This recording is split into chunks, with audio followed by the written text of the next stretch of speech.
Baik, pada kesempatan kali ini saya akan membahas mengenai pengertian pendidikan dan juga unsur-unsur dari pendidikan itu sendiri.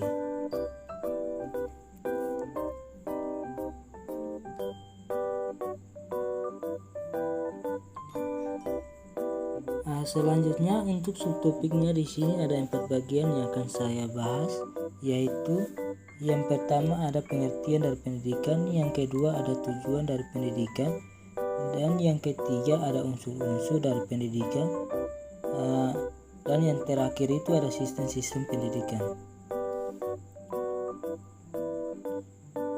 Nah, kita akan masuk dalam subtopik yang pertama, yaitu pengertian pendidikan.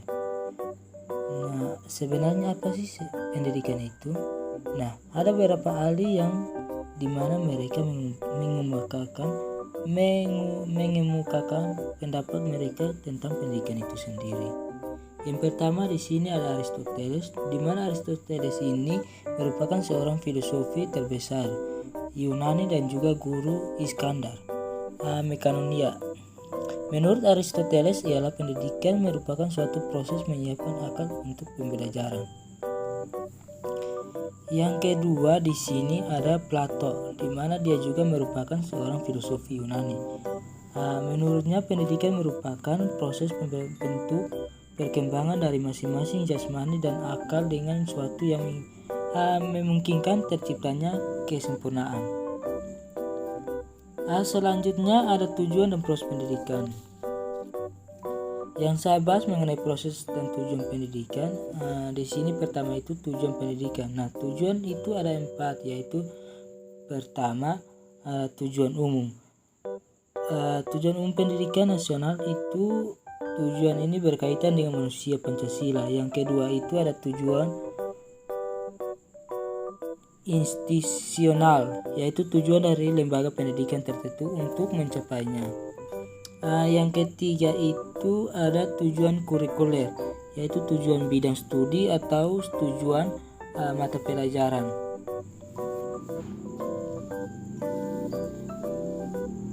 Dan yang terakhir itu ada tujuan institusional, yaitu tujuan ini berkaitan dengan pokok bahasa dan subpokok bahasa. Nah, selanjutnya ada proses pendidikan dan ini. Nah, proses pendidikan ini merupakan suatu kegiatan memobilisasi segenap komponen pendidikan oleh pendidikan terarah kepada kecapaiannya tujuan pendidikan.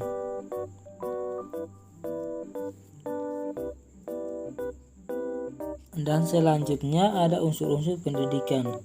Nah, di sini ada 5 unsur yang akan saya bahas. Yang pertama itu peserta didik. Nah, peserta didik unsur ini berkaitan dengan individu yang memiliki fisik dan psikis yang khas. Selanjutnya individu yang sedang berkembang, dan yang terakhir itu individu yang memiliki kemampuan untuk mandiri.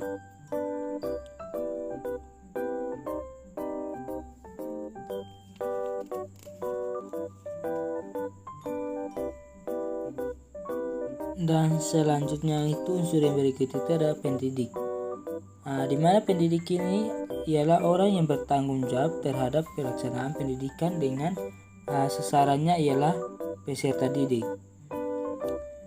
Yang berikut itu interaksi edukatif antara peserta didik dan pendidik. Nah, interaksi ini ialah komunikasi timbal balik antara pendidik dan peserta didik yang terarah pada tujuan pendidikan. Selanjutnya itu ada materi pendidikan. Materi ini ialah sarana untuk mencapainya tujuan. Dan yang terakhir itu ada alat dan metode. Nah, alat dan metode itu ialah segala sesuatu yang dilakukan ataupun diadakan dengan sengaja untuk mencapai tujuan pendidikan itu sendiri. Nah, materi itu dan juga ada lingkungan pendidikan. Nah, lingkungan pendidikan itu ialah tempat di mana peristiwa bimbingan atau proses mengajar berlangsung. Selanjutnya itu ada sistem-sistem pendidikan. Nah, sistem-sistem pendidikan itu dibagi menjadi dua, yaitu proses dan tujuan sistem pendidikan. Nah, sistem pendidikan itu memproses masuknya mental dengan menggunakan instrumen sehingga menjadi keluaran atau tamatan. Yang kedua itu keterkaitan antara pengajaran dan pendidikan. Nah, pengajaran dan pendidikan itu tentunya berbeda namun sulit dipisahkan. Di sini saya akan membahas tentang perbedaan pengajaran dan pendidikan.